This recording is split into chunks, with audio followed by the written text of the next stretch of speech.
This session is on acid-base neutralization reactions. Written net ionically. We're talking question 4 of the free response. My name is Renee McCormick, and I'm really glad you're here. So this is the Net Ionic equation practice site that you can go out and really get a good workout like an athlete on all sorts of different sorts of, that didn't make any sense, all sorts of different kinds of these net ionic reactions. You can choose by topic, you can choose to get a mixed set, but you can practice, practice, practice. And the nice thing about them is they have what I don't have in these recordings. They actually have the little descriptive questions that's worth an extra point on each one of these. I will make a recording when I'm all done with everything where we do a few of the old retired practice sets, so we can talk about that. Make sure you listen to something in that sort of category before you go into the AP exam in early May. So we're going to get started. We're going to get out of decomposition, just finish that one, and we're going to go to acid-base neutralization, right here. As I've said before, Kristen Henry Jones, a fine AP chemistry teacher out of College Station, Texas, which is the home of the Texas Aggies, our beloved Texas Aggies, wrote these notes, and I greatly appreciate what she did, and I have used them for many years. They're wonderful, and there's no reason to change now. So, acid-base neutralization. You learned about this in first-year chemistry. Acids react with bases to produce salts and water. And 1 mole of hydrogen ions reacts with 1 mole of hydroxide ions to produce 1 mole of water. Go figure. So you want to really be on the lookout for information that gives you quantities, because they're trying to lead you to this concept. And remember which acids are strong. You know, there are 6 strong acids, HCl, HBr, and HI, which are right there in a row on the periodic table. Notice that HF is left off of this list because it's small. Its H to F bond is really, really strong, and water alone cannot break it and thus dissociate it. Then we have nitric acid, which is the oxidizing acid, oxidizes metals. If metals don't dissolve in the other acids, they usually will dissolve and go into the ionic form in nitric acid. But you're going to make a brown, noxious gas that could actually render you unconscious, so you don't ever really want to do that unless you're under a fume hood. Safety first.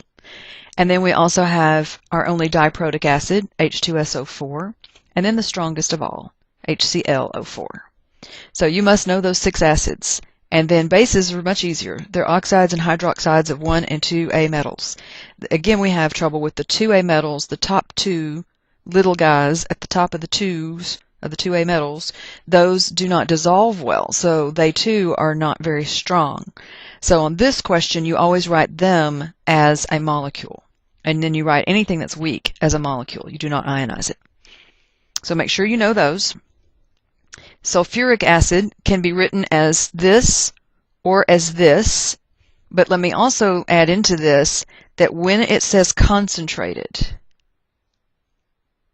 H2SO4, that's how you should actually write it, is that it's H2SO4. Because truly, 98% of the molecules in the big jug of the strong, concentrated stock solution, as we call it, really are H2SO4. There's only 2% H2O in there. So it's not a fair fight. There's not a lot of ionization going on. So when it says concentrated, be on the lookout for that and write it as a molecule. We sometimes will take it dissociated and not ding you for it, but I would hate for you to miss it just because sometimes we do and sometimes we don't. Just better to be safe to write it as H2SO4 if it's concentrated. So a solution of sulfuric acid, no mention of concentrated, is added to a solution of barium hydroxide until the same number of moles of each compound has been added.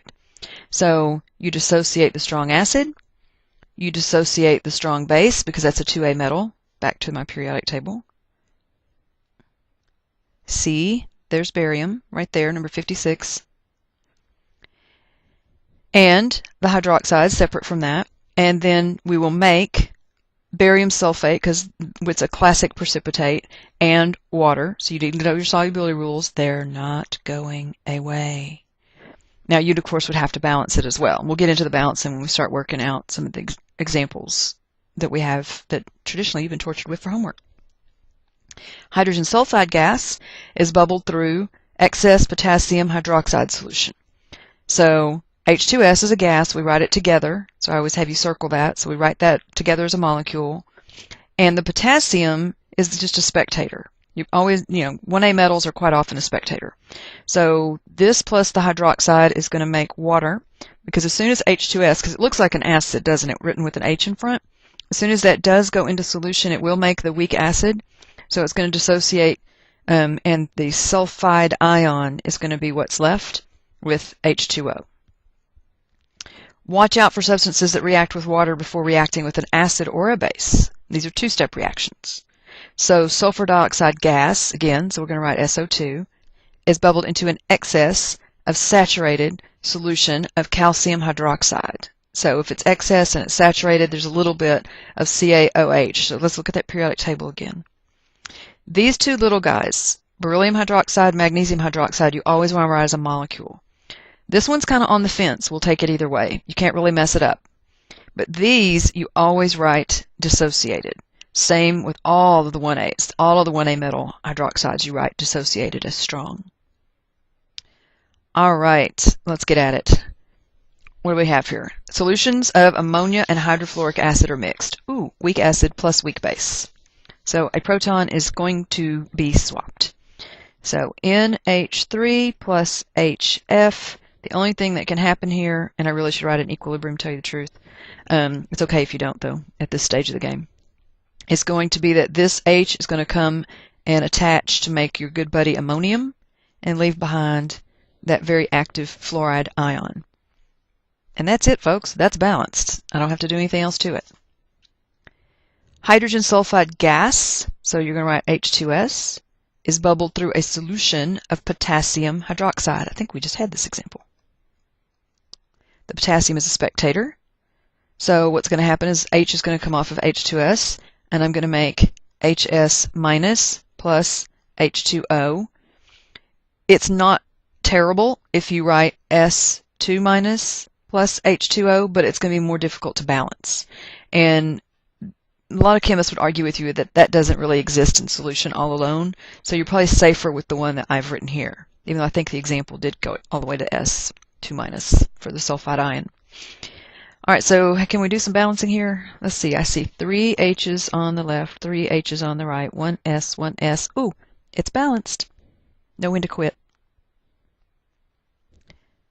Then we have a solution of sulfuric acid, that's a strong acid, is added to a solution of barium hydroxide, periodic table handy.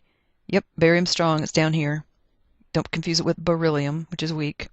So we have strong base, so dissociation extravaganza, until the same number of moles of each compound has been added. So we got our H plus existing separately from our SO4 2 minus for sulfuric. We have our barium 2 plus because it's a 2A metal, separate from hydroxide because it's strong. And then we have basically sort of a double replacement reaction. The insides make barium sulfate and the outsides make water. This is a precipitate. You don't have to do that. I just like to, but I like to make sure and keep hammering that into you over and over, because one of the little descriptive questions they might ask is, what does one observe going on in the test tube with this reaction? Well, a white solid will form. All right, so let the balancing begin. We got any balancing to do? 2 H's on the left, 2 H's on the right. SO4, 1 and 1. Barium. And all right, so now what's going on here in terms of the same number of moles, that's the part that's tricky, is that it's going to take twice as much of the H plus as it's going to of the OH minus. So I'm going to have 2 and 2 here, and that's going to force a 2 here, and I think that's got it. Yeah. So we'll make 1 mole of barium sulfate, but it's going to take twice as much of the acid and the hydroxide to make that water, as well as the barium sulfate. Now, I think you've gotten away with it without balancing it that way, but it just to let you know that sometimes we get picky about the stoichiometry on these. Don't lose sleep over it. It's a very rare thing. A solution of sodium hydroxide, likely going to be a spectator, is added to a solution of sodium, I'm certain it's a spectator now, dihydrogen phosphate until the same number of moles of each compound has been added. So I got my hydroxide, I got my dihydrogen phosphate, which I know bears a -1 charge, because phosphate's a -3, and I've put 2 H pluses on it, so it's a -1 charge. So we're going to make water. You know, acid-base neutralization, we always make water. And then we make the salt. So we take an H off of H2PO4, and we make sure it has the proper charge. That's probably the part you missed. Be careful with the charges, because you missed the whole thing on that. If you miss that, that's it. You're game over. And I think it's balanced, isn't it? 3 H's on each side, yes. 5 O's on each side, yes. 1 P on each side, yes. Charge, -2 on the left, -2 on the right, total. Yep, we're good. You're liking this section, aren't you? Dilute nitric acid, strong acid nonetheless. Dilute doesn't have anything to do with its strength, it has to do with its concentration. Is added to crystals, that's code for solid, of pure calcium oxide. So we take the fact that nitrate is going to be, because calcium nitrate would be the salt it would form, and that's soluble. So this is going to be a spectator. So really we're just talking H+. So H+ for that nitric acid, plus the solid CaO. We're going to create H2O from that, and the calcium 2 ion is going to be released from the solid. So let's balance it. Need 2 of those. 1 O on each side, 1 calcium on each side, total charge on the left +2, total charge on the right +2. We're done. Then, equal volumes of 0.1 molar sulfuric acid and 0.1 molar potassium hydroxide are mixed. Well, this is what you lay in bed and pray for the night before the AP chemistry exam. Dear Lord, please give me strong acid plus strong base. Strong acid plus strong base. And they're even in equal molar concentrations. Now, you've got more sulfuric acid than you do hydroxide, but still, the net ionic reaction is simply H+ plus OH minus yields H2O, big, happy face. Smile, afro, hair like mine. That's a big, big, happy face. Easy enough to do. What next? A solution of ammonia is added to a dilute solution of acetic acid. Well, now we have weak base, weak acid. 2 classics, as a matter of fact. The classic weak base is ammonia. The classic weak acid is acetic acid. So what's going to happen? A proton swap. The H is going to go over to the base. So we're going to make NH4+, and we're going to liberate then the acetate ion. And there are other ways to write both of those. You can write this organically if you wish. That can be written organically. You can draw it out. There's all different kinds of ways to do this. And then excess sulfur dioxide gas. So we know to keep that together as a molecule. So we write SO2, and it's a gas, is bubbled through a dilute solution of potassium hydroxide. Spectator. So what's going to happen here? Well, we're going to make most likely water. And then we're going to have to also deal with the fact that I'm going to make SO3 2-. Now, if you're wondering how I know that, I don't change the oxidation state of sulfur, but I've got to make an SO something. And so when I take sulfur dioxide gas and bubble it through, I do make the weak acid of sulfurous acid. So it's just the hydroxide, though, is stealing the H's right on off of that to make water. So that's one of those things that you've memorized. That we've done it the other way around, though, that the sulfurous acid, when it reacts, makes SO2. So this is just the reverse reaction. Also, the second thing is you don't want to change the oxidation state of the sulfur, because this is not a redox reaction. So sulfur is +4 as it sits there in that compound, and sulfur is still +4 as it sits here, because 3 times -2 for each of those oxygens is -6, but the overall ion bears a charge of -2, so that leaves -4 to be canceled out with just sulfur, and so sulfur must be a +4 to make that happen. So what do we have now? Sulfur dioxide gas again.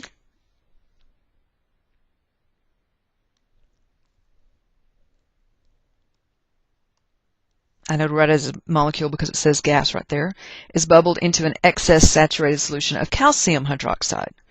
All right, now calcium, like I said, is right there on the bubble in terms of what's going to happen. But the thing about calcium is it's not a 1A metal, so it does have some solubility issues. And one of the solubility issues it has is that calcium sulfite is going to make a precipitate. Do you know your solubility rules? So Ca2 plus 2OH minus. Oops, you don't know if it's 2OH minus yet. In my brain, I'm just dissociating CaOH2. And that's going to be CaSO3, which, like I say, is a precipitate. And, of course, we're going to make water. If you have hydroxide on one side, you're going to have water on the other. If you have H plus on one side, you're going to have water on the other. That works out in redox reactions, too. Do we have a balanced equation? Let's look. Got one S, no problem. Got one calcium, no problem.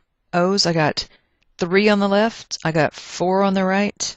I got 2 H's. So if I do this, I think that fixes my O's as well as my H's. Yes, I do indeed believe so, and we are good. So let me come back to this for a minute. You haven't seen the last of this, because we have another section of these to go through. They're called acid and basic anhydrides. So nonmetal oxides, when they're bubbled into water, are going to make weak acids. So the weak acid that this one made was H2SO3. So you could write other correct equations with this, because you could have an HSO3 minus ion over here on the product side. That would be perfectly legal, because your H would just come off and make waters one at a time. So it just depends. They said excess, which is why I went all the way through it and took all of the H's off, because it said excess. But I think you could get full credit if you had made H2SO3 and dissociated it so that you had an HSO3 minus ion over on the product side. So just want you to know that there are other possibilities. You know, like I've said before in the other recordings, I'm going with what's most normal, what's most expected, what's most textbook-like in terms of examples that you would have seen. But there are other possible correct answers. This thing is a booger bear to grade at the reading. So if you have questions as you go through these, write them down and ask your teacher. All right, that I'm never ever supposed to take the place of your teacher. Never ever forget that. Your teacher knows and loves you. All right, a solution of sodium hydroxide, strong base, is added to a solution of calcium hydrogen carbonate. Okay, when that dissociates, this hydrogen carbonate can act as a weak acid until the number of moles of sodium hydroxide added is twice the number of moles of the calcium salt. All right, so this is just kind of mean to give you all this information and make you think you have to go and do something scary, but you really don't. The sodium is a spectator, so let's start there. My hydroxide ion is going to react. This particular salt is soluble. It's not one of the exceptions with calcium. So dissociate your salt. And now think about what's going to happen. We'll see that OH right there and see that acid-looking thing right there. They're going to make water. And so that's going to leave me with calcium carbonate, which is chalk, limestone. It's a solid. So now, did we balance this? Let's see. 1 calcium, no problem. 1 carbon, no problem. I've even got CO3 for a CO3. How about that? So what's the story with water? I have 2 H's on the left, 2 H's on the right, 4 total O's, 4 total O's. We're balanced. I don't have to do anything to it. How nice. All right, what do we got next? Let's look at equal volumes of 0.1 molar hydrochloric acid, strong acid, and that chloric may be a spectator, and 0.1 molar sodium. Yeah, we're going to make sodium chloride, so we're going to get that out of there. Monohydrogen phosphate are mixed. So I've got H plus from the hydrochloric and HPO4, monohydrogen, 1 hydrogen. So therefore, you're talking HPO4. PO4 is usually -3, but if you put a plus H on it, then you're going to make a 2- ion. Well, the only thing for this little situation to do is this. Put that hydrogen ion right onto that. H2PO4 is what you would produce, and it would have a -1 charge. So that means this substance could lose an H in the right environment, but it could also pick up an H, and so it is what we call amphiprotic. You haven't heard the last of that word. I don't know what time of year you're doing this. If you're doing these early in the year, you may not have heard that word yet, unless you heard it in first year. It's a substance that can behave as either an acid or a base because of the fact it has a proton. And so any of these polyatomic ions that are hydrogen, whatever, that still have a charge, they haven't gone all the way to a neutral molecule, are amphiprotic. Then we have hydrogen sulfide gas. So again, I don't even have to think, just hydrogen sulfide. They say gas, I got to write it as a molecule, is bubbled through excess potassium hydroxide. Potassium's going to be a spectator. Take your OH minus. This is why it's acid base. See the H beginning here? See the OH there? We're going to make water. Make your water first. And then, because it's in excess, it's going to take all the hydrogens off of that H2S and come out with 2 minus. So, to balance, let's see, S on each side, H's. I've got 3 versus 2. So I'm going to have to double that. And if I double that, I think I'm out of trouble. 4 H's on both sides, 2 O's on both sides, 1 S on both sides. Life is good. Next we have ammonia gas. Oh wait, oh, that's right. Ammonia gas and carbon dioxide are bubbled into water. Well, you better get your product point because they're both gases, so you don't have to think very hard about that. So NH3 plus CO2, what are we going to have happen here? Are bubbled into water. Let's add the water into. Because they were both gases, they're getting in solution by being bubbled into water. Well, you're going to take an H off and put it onto NH4, make NH4 plus rather, and then we're going to take an O and make carbonate from it. This is one of those that you have to memorize. Okay, this is not one that you could really figure out all that easily on your own, I don't think. So again, ammonia and carbon dioxide, I'm going to make ammonium and carbonate by deconstructing the water. So let's see about balancing. What do we have going on here? I've got 3 O's on the left, 3 O's on the right, 5 hydrogens versus 4 hydrogens. So that's a little trickier. So I'm going to go ahead and just double both of these, see what I can do from there. Now I've got 6, 7, 8 hydrogens on the left and 8 hydrogens on the right. That worked out. That was a happy accident. Sometimes you just can't be afraid. And that's a gas, and that's a gas, and everything else is now aqueous. All right. Again with the gas thing. Carbon dioxide is bubbled, carbon dioxide gas is bubbled through a concentrated solution of sodium hydroxide. Spectator. So we're going to have our CO2 plus our hydroxide. So what do you figure? Yep, carbonate. And because you have an OH on one side, you need a water on the other. So shall we balance? I've got 3 O's on the left and I got 4 O's on the right. I got 1 H versus 2 H's. If I do this, what happens? See, I got 4 H's, 4 O's, 4 O's, 2 H's, 2 H's, 1 carbon, 1 carbon. I think I'm done. Yes, I believe I'm done.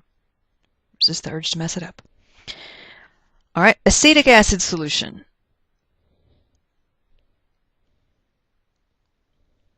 HC2H3O2 is added to a solution of sodium hydrogen carbonate. So there's my hydrogen carbonate ion. This looks like 2 acids, doesn't it? Well, we know we're going to make water. We know that for sure. When you've got an acid with a carbonate, you're going to make some CO2, and the other thing that's going to happen is you're going to release the acetate.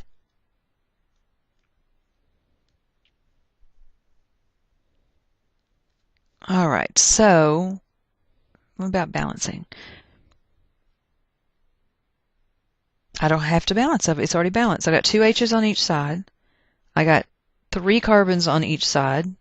I've got, well, I didn't count the H3 inside the acetate, so that's a wash. It's inside both. O2, carbonate, H2O. Yep, we're balanced. We're good. Next, we have excess potassium hydroxide solution added to potassium dihydrogen phosphate. So hydroxide, dihydrogen, phosphate. You're seeing it a lot, aren't you? What are you going to do? Well, you're going to make water. How'd you do that? You took an H off. Now, because it's excess, again, I'm going to go all the way to PO4 3 minus. But if you didn't, if you went to H PO4 minus 2, you can make an argument for a correct answer. It's the excess part that's making me push it all the way, but I suspect at the actual reading they would have been so happy that you knew what you were doing that it would have been all right. All right, I have 3 H's on the left, but only 2 on the right. So double that, double that. That took care of my O's as well. 2 O's in the water, 1 phosphate, 1 phosphate. We're good. You want the last one? The very last one? Isn't that good news? Only 17 of these? Carbon dioxide gas, so that's a no-brainer, is bubbled through a concentrated solution of potassium hydroxide. We do this a lot. We're going to make HCO3 with a -1 charge. And I believe it's going to be balanced as well. And it is. So that does it, folks. That's a wrap. Again, you can go out to the website that David Brooks has generated through the University of Nebraska-Lincoln, and you can practice, practice, practice. So if you're still lost, then you can go out and get a clean worksheet. You can sleep a couple times, work these again, come back, listen again after you've worked them. See if you can just start to pick up just even one concept per day, because this is the fastest 15 points on the AP exam. The national average on this question historically has hovered around 7, but last year in 2010, the mean was way up there because they gave 3 ridiculously easy equations. So I'm not expecting that again anytime soon. So you do need to practice these. Practice them every single week. It'll pay off, I promise. Have a great rest of your day.